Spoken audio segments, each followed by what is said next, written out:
आप सल्लल्लाहु अलैहि वसल्लम किस दरख्त को जड़ से उखाड़ कर फेंकने का हुक्म दिया है?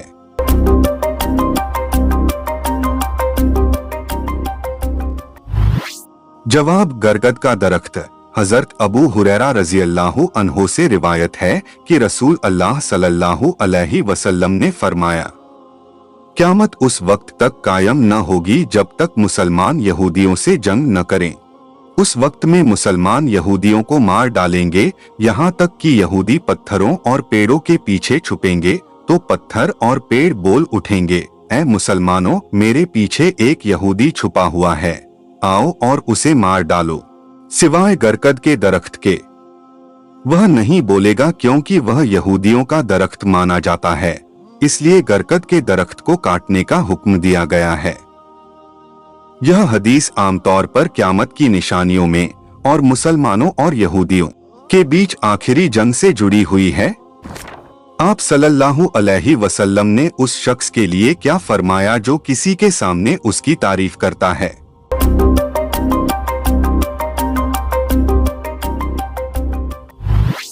जवाब, आप सल्लल्लाहु अलैहि वसल्लम ने फरमाया, जो शख्स किसी के सामने उसकी तारीफ करता है, गोया वह उसे हलाक कर देता है।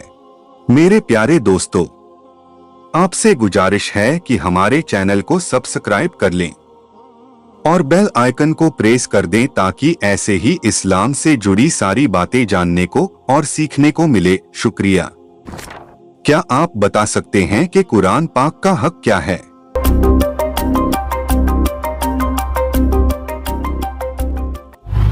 जवाब, कुरान पाक के कई हक हैं जिन्हें हर मुसलमान पर अदायगी के तौर पर पूरा करना जरूरी है।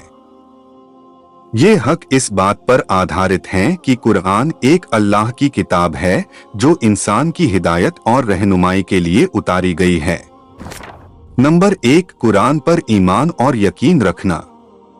नंबर 2, कुरान की तिलावत करना। नंबर 3, कुरान को समझकर और तफसीर के साथ पढ़ना। नंबर 4, कुरान पर अमल करना।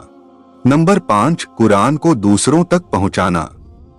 नंबर 6, कुरान के हुक्म की हिफाजत करना। नंबर 7, कुरान के हुक्म इलाही को कबूल करना। इंसान के लिए कौन से 3 अमल ऐसे हैं जो मरने के बाद भी जारी रहते हैं?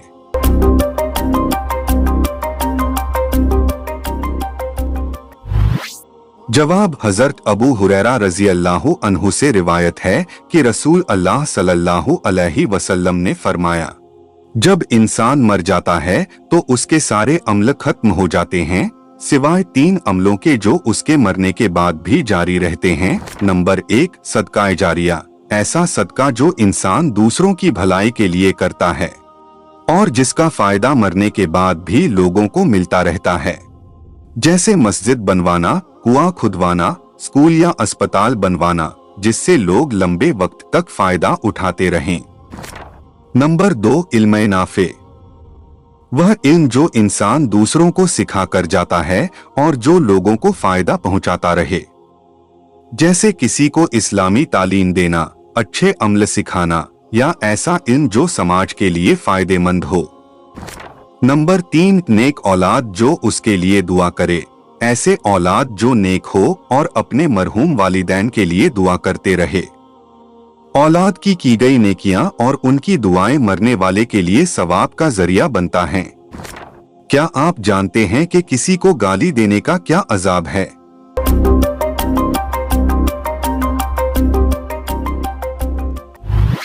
जवाब, हजरत अली रजी अल्लाहु ताला अन्हो फरमाते हैं कि तुम्हारे मुंह से निकली हुई एक गाली, चाहे मजाक में दी हो या गुस्से में, तुम्हारी कब्र में ऐसा बिच्छू पैदा करती है जो तुम्हें काटता रहेगा। बताएं कि वह कौन सी सूरा है जो दुश्मनों की दुश्मनी से बचाती है?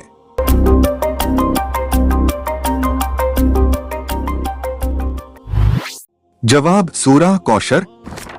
हजरत इमाम जाफर सादिक रहमतुल्लाह अलैह ने किस महफिल में बैठने को गुनाह और खुदा की नाफरमानी करार दिया है?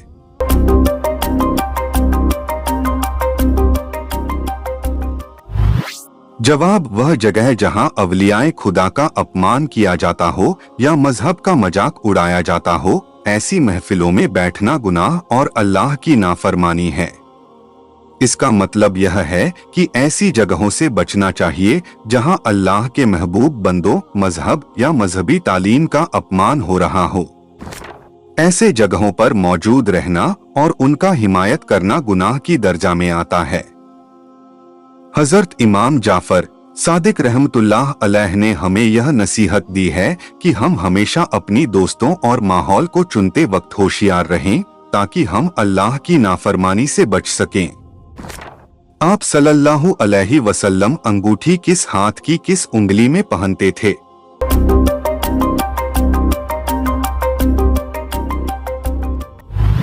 जवाब, दाएं हाथ की चौथी उंगली में। क्या आप बता सकते हैं कि जन्नत में कौन सी 2 इबादत बाकी रहेगी?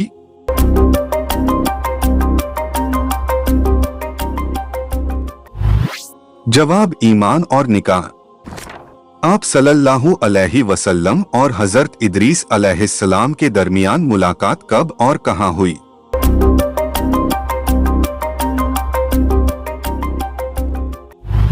जवाब, सबे मिराज में चौथे आसमान पर। क़यामत का दिन कितने सालों के बराबर होगा?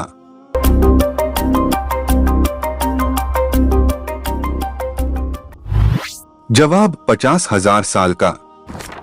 कौन सा गोश्त खाना हलाल है लेकिन बेचना हराम है?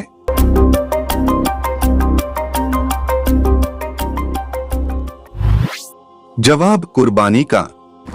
इनका सीखना मुसलमानों पर क्या है?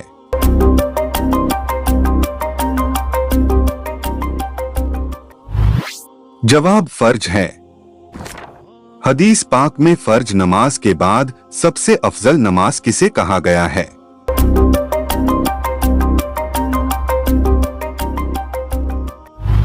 जवाब, हदीस पाक में फर्ज नमाज के बाद सबसे अफजल नमाज रात की नमाज को कहा गया है। यह नमाज रात के आखिरी हिस्से में पढ़ी जाती है और इसे अल्लाह के करीब होने के लिए सबसे बड़ा एक जरिया माना गया है। बताएं कि झूठ की बदबू से फरिश्ते कितने दूर हो जाते हैं?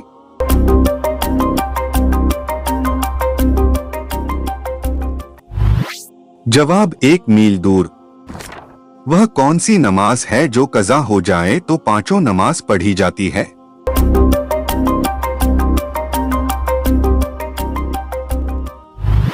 जवाब, जिस नमाज के बारे में इल्म ना हो कि कौन सी नमाज कज़ा हुई है। सबसे ज्यादा हदीस किस सहाबी ने बयान की है?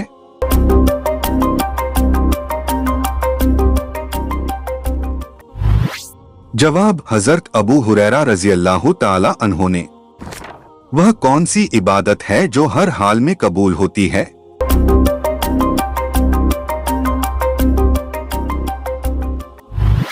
जवाब, दरूद शरीफ पढ़ना। सबसे पहले अल्लाह ताला के हुक्म से जन्नत में कौन दाखिल होगा?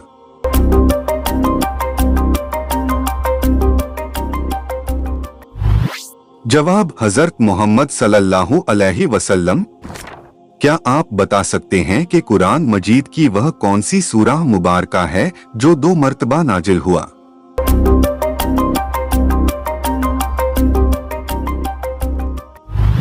जवाब, सूरह फातिहा। वह कौन सी नेक खातून थी जिनको फरिश्ते जन्नत का फल खिलाते थे?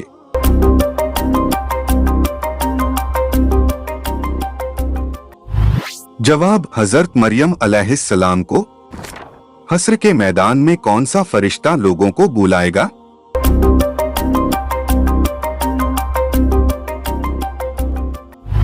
जवाब, हजरत इसराफील अलैहिस्सलाम। जब औरतें जन्नत में दाखिल होगी तो वहां उनकी उम्र क्या होगी?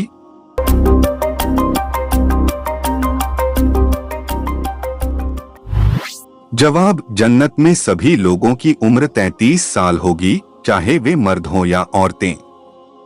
हदीस के मुताबिक हजरत मोहम्मद सल्लल्लाहु अलैहि वसल्लम ने फरमाया कि जन्नत में दाखिल होने वाले सभी लोग आदम अलैहिस्सलाम की ऊंचाई पर होंगे और 33 साल की उम्र में होंगे। हुस्न और जमाल में यूसुफ अलैहिस्सलाम की तरह होंगे। इंसानों के अलावा कब्र में और किससे सवाल जवाब होगा?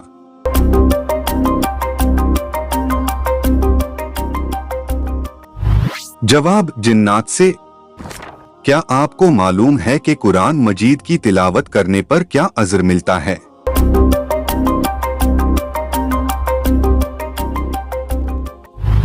जवाब, हर हर्फ पढ़ने पर 10 नेकियां मिलती है।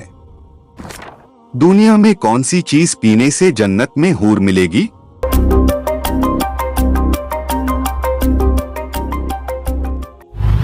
जवाब, गुस्सा। मोमिन के किस अमल से अल्लाह ताला मुस्कराता है और गुनाह माफ कर देता है?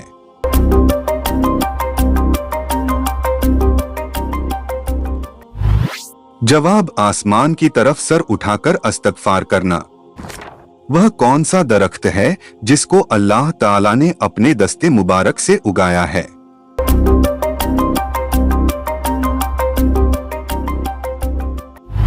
जवाब, जन्नत का वह दरख्त जो अल्लाह ताला ने अपने दस्ते कुदरत से लगाया, उसका नाम तूबा है। जहन्नम की उस वादी का क्या नाम है जिससे खुद जहन्नम भी पनाह मांगता है?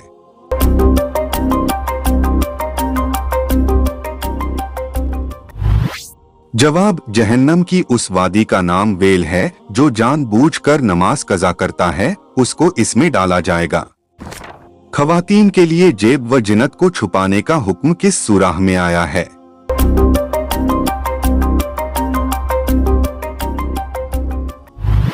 जवाब, सूरह अहज़ाब में। हदीस की रूह से आखिरत की खेती कौन सी है?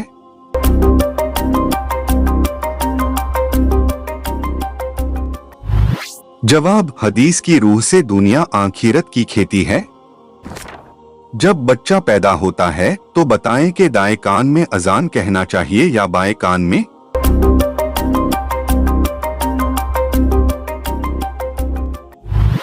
जवाब, दाएं कान में अजान देना और बाएं कान में इकामत कहना मुस्तहब है। बीबी को मनाने के लिए कौन सा गुनाह करना जायज है?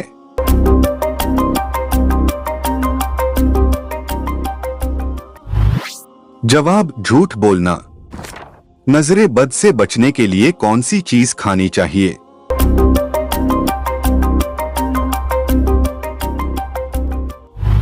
जवाब, करेला।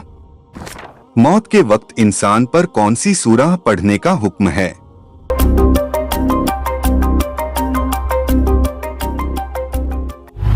जवाब, सूरह यासीन। जब किसी की रूह निकलने वाली हो तो क्या किया जाए?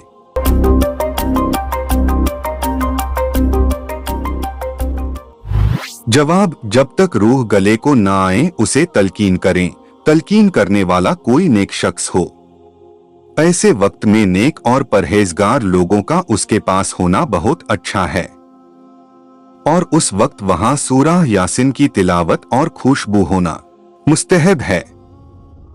मसलन लूबान अगरबत्ती सुलगा दें और मकान में कोई तस्वीर या कुत्ता न हो, अगर ये चीज हो तो फौरन निकाल दिया जाए।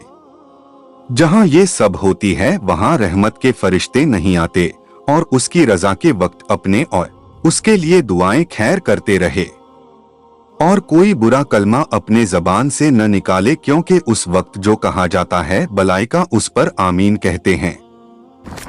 किस सूरह में मौत के अलावा हर बीमारी का इलाज है?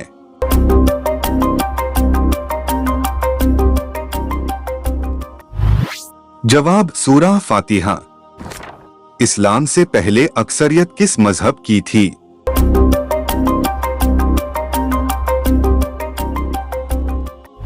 जवाब, बूत परस्त। कौन सी मिट्टी जिस्म पर लगने से फरिश्ते दुआ करते हैं?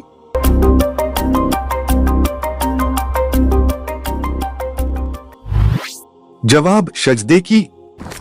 बताएं कि शादी से पहले लड़की में क्या देखने का हुक्म है?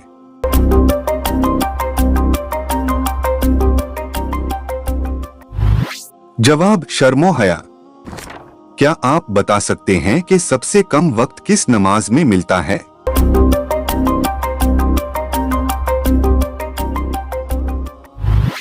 जवाब, मगरिब। किस इंसान को सदका देने से ज्यादा सवाब मिलता है?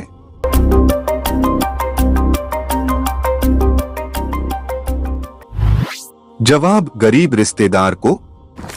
किस नबी का हुस्न देखकर औरतों ने अपनी उंगलियां काट ली थी?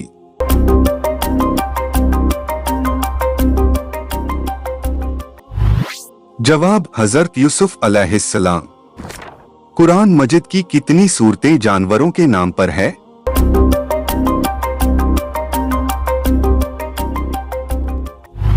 जवाब 6 सूरत। नंबर 1 सूरत अल-बकरा गाय, नंबर 2 सूरत अल-अनाम पशु, नंबर 3 सूरत अन-नहल मधुमक्खी, नंबर 4 सूरत अन-नमल चींटी, नंबर 5 सूरत अल-अनकबूत मकड़ी, नंबर 6 सूरत अल-फील हाथी। किस दिन गोश्त पकाने से घर में जिन्नात आता है?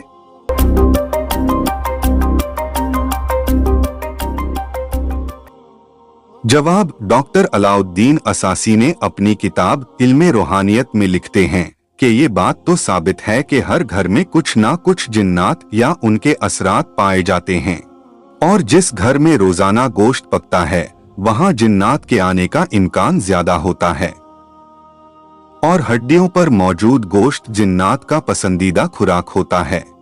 डॉक्टर अलाउद्दीन असासी के अनुसार जिन्नात कई प्रकार के होते हैं, जैसे कि अच्छे और बुरे जिन्नात। उन्होंने लिखा है कि बुरे जिन्नात इंसानों को नुकसान पहुंचाने की कोशिश करते हैं, जबकि अच्छे जिन्नात उनकी मदद करते हैं। इस्लामी तालीम के मुताबिक जिन्नात और इंसानों की अलग अलग दुनिया होती है, और इस्लाम में कोई मजबूत दलील नहीं है जो इस बात को साबित करता हो कि किसी खास दिन गोश्त पकाने से जिन्नात आते हैं। दोस्तों, ये मालूमाती तोहफा अपने दोस्तों के साथ शेयर करें। वीडियो अच्छी लगी हो तो वीडियो को लाइक करें। ऐसे ही दिलचस्प और जानकारी हासिल करने के लिए हमारे चैनल को सब्सक्राइब करना ना भूलें। मिलते हैं नेक्स्ट वीडियो में नई जानकारी के साथ।